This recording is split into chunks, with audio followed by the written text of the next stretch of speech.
All right, we are live. Hello, everyone. Welcome to Redefine Tomorrow. Thank you to SCB 10X for the invitation. And very excited today to talk about Arbitrum and L2. Just as a quick intro, nice to meet you. My name is Shi Khai, and I'm from Long Hedge Ventures. We are an investor and accelerator based out of Singapore as well as China. And of course, joining us, we have Stephen, the co-founder of Off-Chain Labs, building Arbitrum. So nice to see you again, Stephen. Likewise, great to see you. Thanks for having me. Yeah, well, if I may just start off with a quick, news highlight about Reddit. I was so excited to see the news about them using Arbitrum for scaling their tokens, right? Like the decentralized social media narrative, I think is really starting to take off.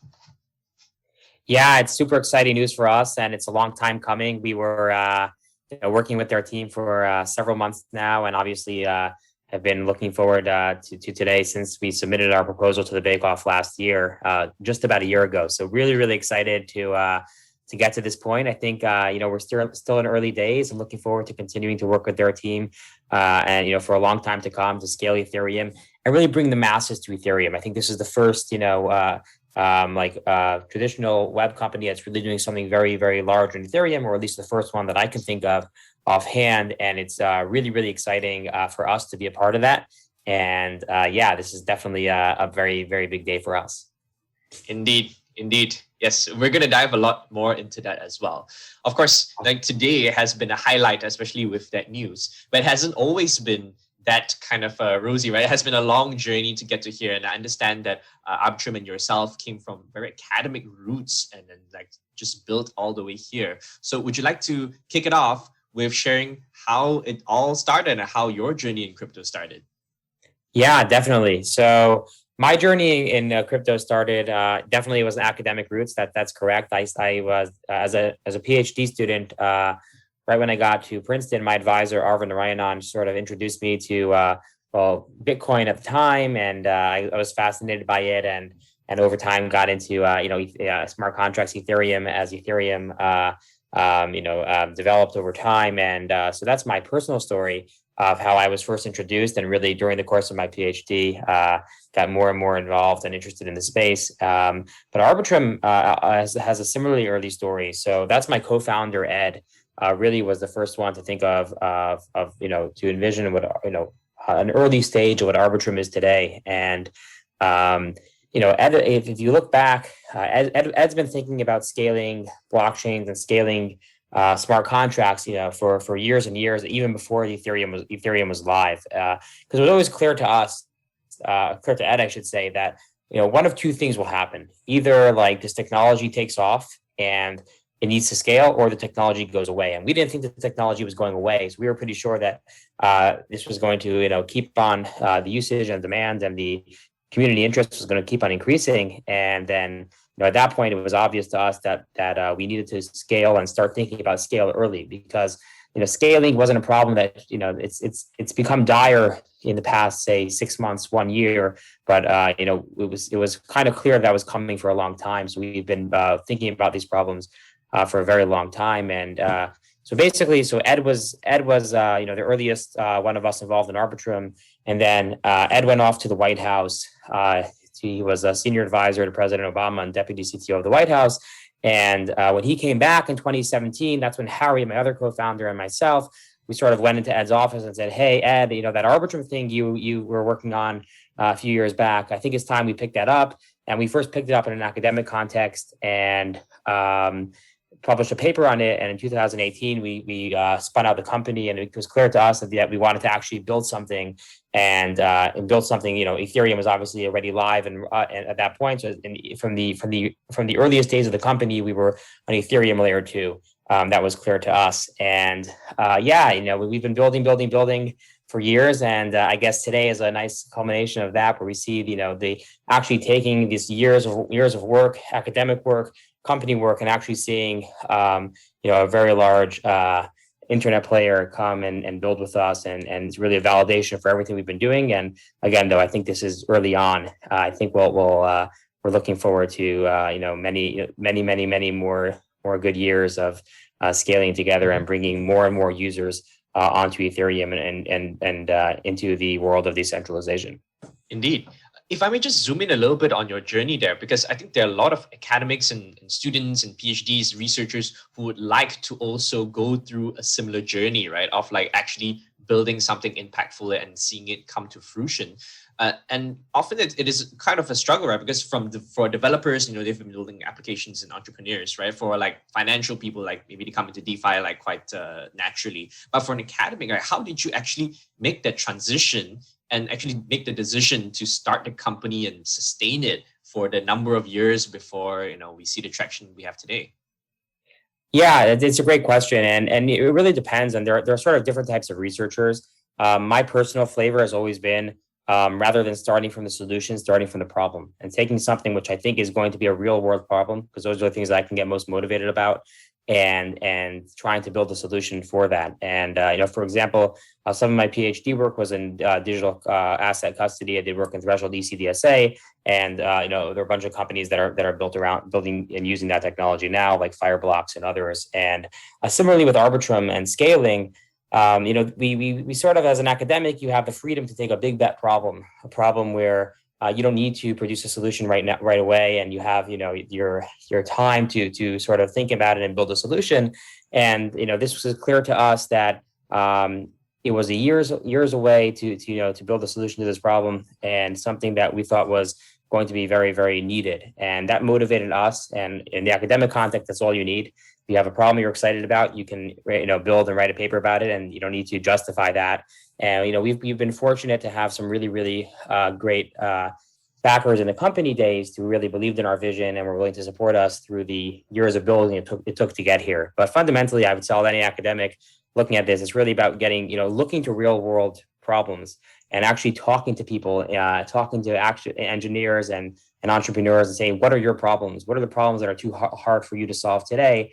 And spending time looking at those, rather than starting from some clever solution and then trying to find the real world application, which is also a fine approach to academic work, but it often won't have the same immediate use case than starting from the use case and building backwards.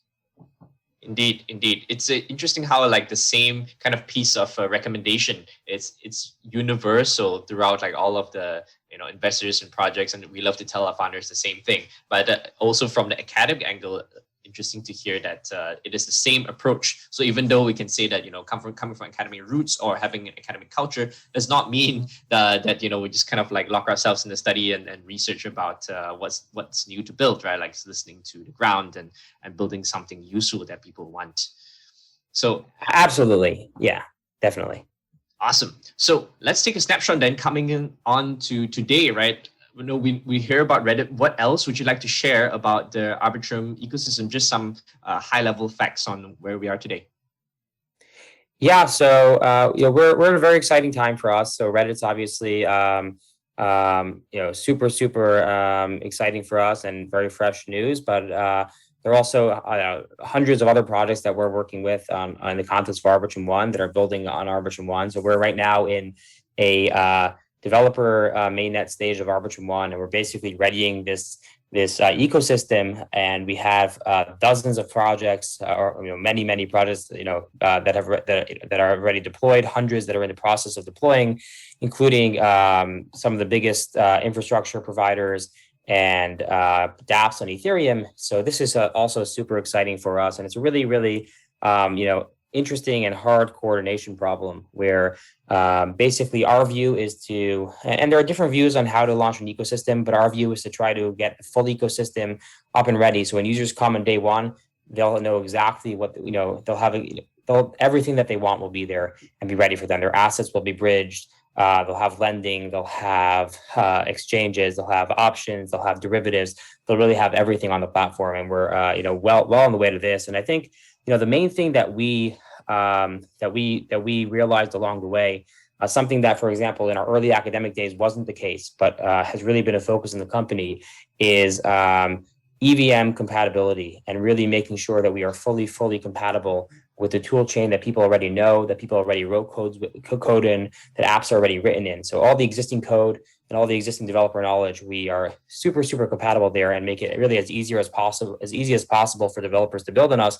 And we think that's a big reason of why we have so many teams we're working with, because we rather than having them change their code and change their paradigms to meet something new for L2, we've designed the L2 in a way that we did the heavy lifting in a way that makes everything else easier for people building on us. So I think that's, in terms of what our focus is, it's really Arbitrum 1, and also again supporting supporting others and bringing masses to Ethereum, like Reddit. We really believe in scaling Ethereum, and on the one hand, tap into the Ethereum stack and make it easy for projects to build, and also look for new opportunities like Reddit of how to bring masses and masses of users and millions of users, new users to Ethereum, and experience the ecosystem that we love. A recurring theme that you mentioned a couple of times there is around how easy it is to deploy on Arbitrum, right? And would you like to just elaborate a bit about that? And also, did that come from the feedback and approach of like talking to developers? What were some of the major things that they were looking out for and they found in Arbitrum? Yeah, absolutely. So yeah, where we are today really came from talking to developers. And again, if you look at in the academic context, we were blockchain agnostic. We didn't even, we said it doesn't matter. In an academic world, that's a plus. It's like, oh, you can fit onto anything. But when you sort of get into the company phase, you have to know what you're building. And so initially, it was always clear to us we're building on Ethereum. We always wanted to be part and felt a part of the Ethereum community, and are big believers in Ethereum, and still are. But compatibility was something which we learned along the way. Maybe about a year and a half ago, we put out our initial alpha of our software, and it was almost compatible, but it had like a custom compiler, and it had certain, it was maybe 90% compatible with Ethereum. And something we learned from speaking with developers, that the difference between being 90% compatible and 100% compatible is like super massive, right? It's the difference between having to think about it and re-architect your code and saying, oh, what doesn't work, what's different, maybe having to repeat your security audits, and the difference between having to do absolutely nothing. So I think that's something we learned along the way. There are many things we learned along the way, and it's always from feedback from users and developers, and them trying our system and saying, hey, I wish you can have this. And so one thing we do, we launched our testnet in October, so many months ago. And we've had the fortune of having many teams build on that. And along the way, we launched 6 test nets and constantly iterating. And, other than, of course, there's performance and stability changes that we made along the way. But one of the biggest points of feedback and changes were driven by the community themselves, and telling us, hey, we need this. Hey, we think that this call should have this semantic or something like that. And really, we learned from what people want. Because ultimately, our goal is to provide a scaling solution that people want. And how better than to actually hear from the developers and incorporate their feedback. So I think that's everything we've done today is really a culmination of learning, and we're still learning, and there will still be feature requests and changes. And one of the things we have is the ability to iterate rather quickly, and something which we'll continue to do to make sure we build the product that people really want and will use. If I may pick up on something you just said that's really interesting around like the 90% compatibility versus the 100% compatibility, right? And this in a way, I guess, can be framed as, Arbitrum's differentiator in the sense that like really nothing needs to change, right? Like the entire code base can be the same, and even the experience, I think you mentioned before, on the infrastructure is completely the same. They can rely on the same tools and infrastructure that they were relying on layer 1 as well. Yeah, so everything that's exactly right. Everything that the only thing basically that ever comes up in our conversations that needs to change is essentially gas prices, because we do different gas encoding. So you have hard coded gas prices, I need to change those, but basically the entire code can change. Can stay with essentially no changes, and any infrastructure that that relies on the API. That doesn't need to go into the sort of the internal guts. We'll work just out of the box, and we found that with like Truffle and Hardhat, and as well as we're fortunate to be supported by some of the largest infrastructure providers in Ethereum, such as Consensus, Infura, Alchemy, Chainlink, the Graph, you name it, Etherscan. And you would have the ability of their ability to integrate with us is super simple, because we provide the same API as Ethereum, the same surface as Ethereum. So integrating with us is important, and that's a big part of the developer experience, right? Because everything I said before, which is like we give you the same code. You could use your same code. That's part of the developer experience, but the other part is also having your familiar infrastructure, right? It's not just blockchain developers don't just push code; they also have dependencies, infrastructure dependencies, app dependencies. So it's really a part. Part of it is what we can do. We can get the developer experience and the code to be compatible, fully compatible, and that's what we did. But it's also enabling the Ethereum infrastructure providers and working with them to deploy and support us as well. And that's part of this hard process of coordinating the migration of an ecosystem, and something which we're very deep into right now, but fortunate to work with excellent partners and give them the tools that they need to integrate seamlessly and not have to make large scale changes to their setup or to their code. Awesome. Yes, this indeed very exciting. And now to move on to a second part, right? So with all these like easy onboarding and these apps, hundreds of them already kind of like wanting to deploy on Arbitrum, then we come to a point where we talk about some network effects that potentially can form, right? Or is that kind of a misnomer because there are so many layer twos, and the idea is that there's some sort of competition, but everybody's kind of in the end scaling Ethereum. But at the same time, you want to accumulate some sort of network effects for Arbitrum specifically, right? Would you like to just elaborate on what kind of ecosystem or network effects that the Arbitrum actually builds and how that relates back to the Ethereum ecosystem or other layer twos? Yeah, absolutely. So, the biggest network effect is really Ethereum. The Ethereum is, we're believers in Ethereum. We're part of the Ethereum community.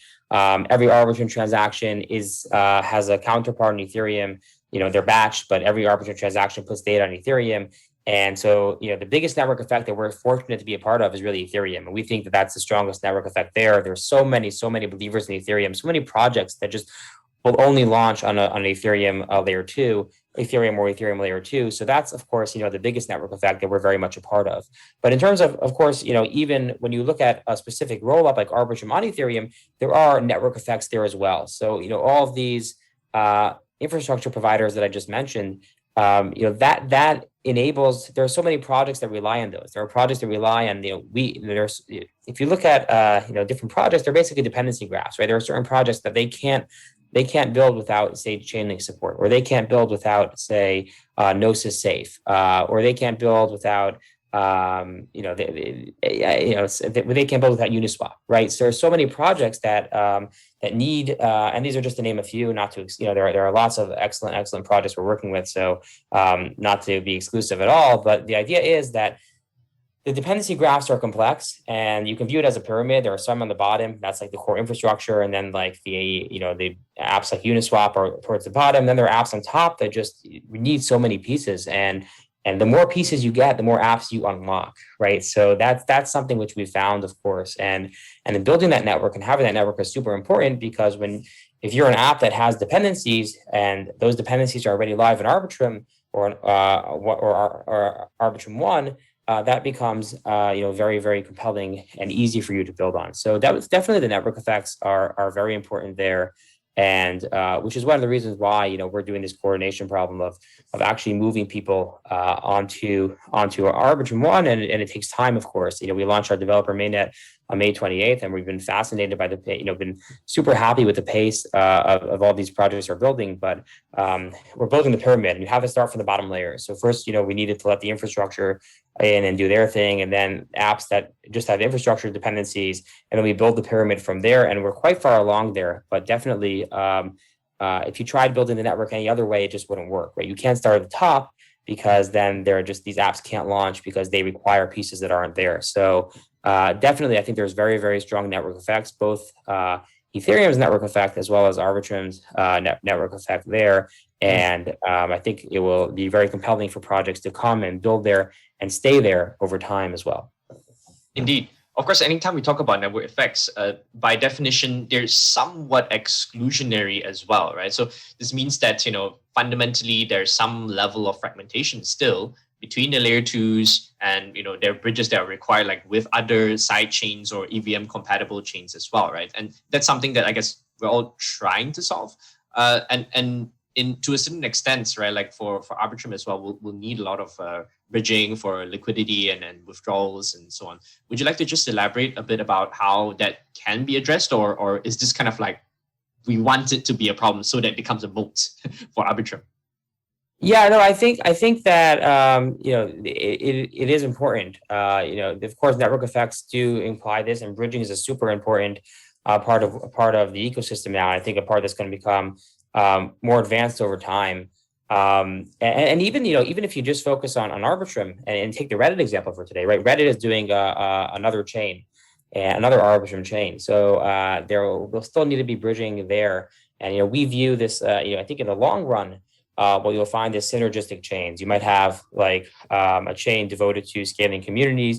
You might have an NFT chain. You might have a DeFi chain. Right now we're at the point where we can probably put this all in one rollup, and that will last us for some time. But over time, if the demand and and the influx of new users and new developers to Ethereum comes, we'll need multiple rollups, even if there are multiple Arbitrum chains, like we're seeing today, the first example of that. And so fundamentally, we want good bridging, and we need good bridging. And we're fortunate to work with some really, really excellent projects here, and there are lots of them. And we as with everything we do, we're agnostic and really try to work with everyone. And I think though today, there's going to be a lot of, I mentioned, new developments and focus on this. And today, a lot of the bridging is really about transferring assets, and they focus on transferring assets quickly. So getting over any like withdrawal delays that systems like optimistic rollups have, and also cheaply, right? So doing things more cheaply than using the native bridges. So this is like the focus of bridging today. But I think over time, the focus will also turn to not only how do we do bridging of assets, how do we do things like actual bridging, like protocols and like shared liquidity.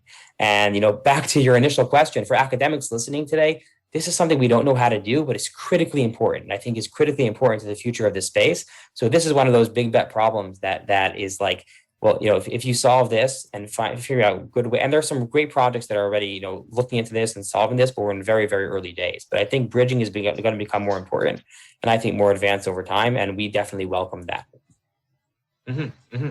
Yeah, in fact, I think we can already see a lot of that happening today. And as I understand, of course, with the setup of Arbitrum, like there is a need for bridging and like these like fast bridges as well, like for fast withdrawals. So certainly that will be very, very much needed. But how should projects think about it, right? Because you mentioned like a potential future where every application is going to have its own chain. To a certain extent, we see that happening already. Like Axie has its own chain. Like you said, Reddit's going to have its own implementation. We have things like Polkadot and Cosmos coming up, and all of them are their own chains in a way. So at this current point in time, like DeFi applications, essentially they're going to have implementations on almost like every single layer 2, it seems like. Is that basically a patchwork interim solution? And we're going to move towards, like, for example, Compound having its own chain, Uniswap having its own chain, and then in the end, it's all just bridges. In that case, like, where do rollups play?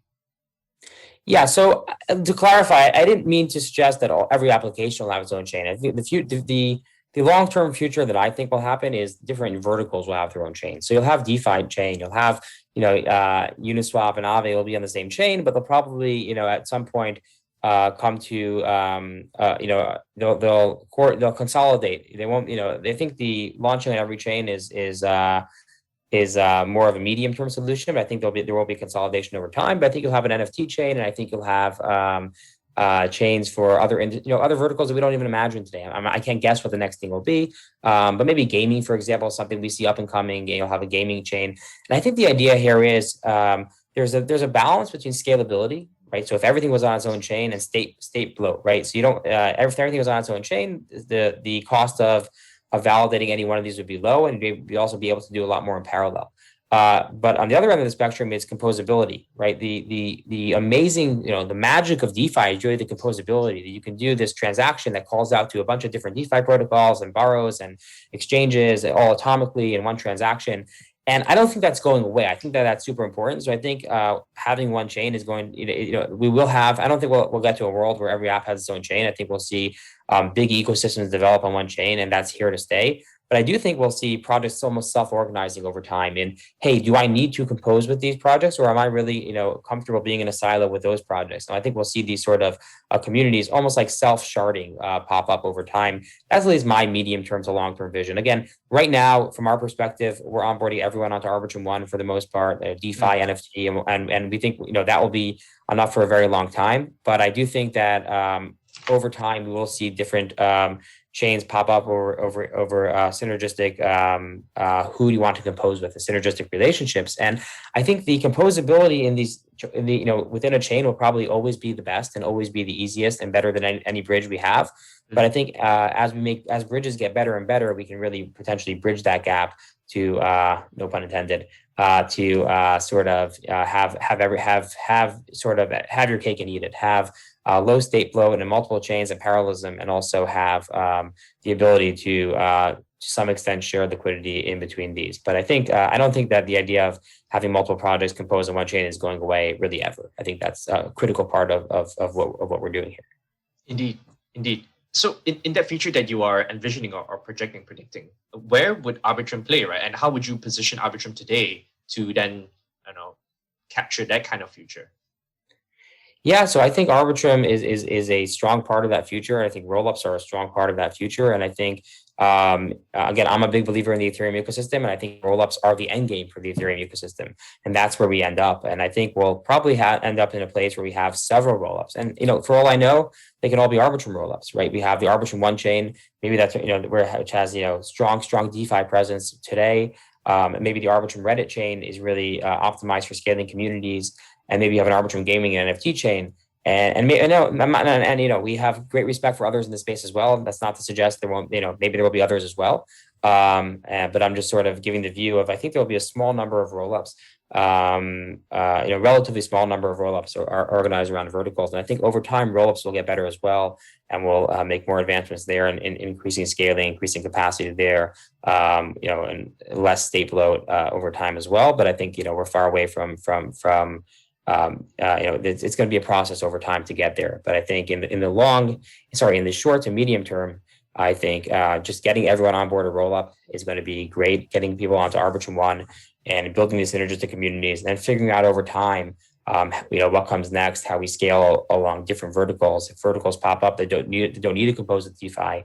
And a lot of sort of NFT projects have this today. And that's why there are solutions that are application specific for NFTs, like Starkwear has a bunch of these, and they really work well for NFTs, but they really highlight the point that there are certain projects that don't need to be composing with other projects so closely. And, that's fine. And we should support that. And I think we will support that. And to take Reddit again as an example to wrap things up where we began them, they made the decision that, for what they're doing, they think that launching another chain makes sense. They don't need to compose with every app on Arbitrum One. And I think that's for their application and for the applications that they envision launching alongside them on their chain is really, really powerful, and something which will develop more over time as different industries and different verticals emerge and synergistic relationships in these industries become clear. Awesome. We are just running out of time. If I just can wrap up with one piece of, advice or insight, surprising fact that you'd like to share with everyone here, what would it be? Well, that's a great question. I think, I guess the thing I'll share is that, working in an academic context is very different. You sit down with a piece of paper and you can solve all the problems. Working and you actually take that into the world and into try to build things for people. You really can't do everything alone. So, as important as what we're doing is, it's really, really a community project, and we need the help of, it's not us alone. It's not our team alone can't do this. We need the help of really everyone. So everyone, that's other developers, other projects, users, community members, giving feedback, telling us what they want. And I think this is really, it's not about Arbitrum. It's really about Ethereum. And Ethereum is a massive community, and it's really bigger than one project or one person or really anything. And so I would encourage everyone to really please reach out, work with us. Hey, join our team if you're looking. But really, this is really a community project, and something which we really want to solve problems for everyone. And the only way that we can do that is aligning and doing that together. Indeed. So call to action to everyone to come and join us, and also check out Arbitrum and all the layer 2s Thank you again so much, Stephen, for joining us, and thank you, SCB, for organizing Redefine Tomorrow. Hope you enjoyed today's session. See you. See you. Thanks for having me.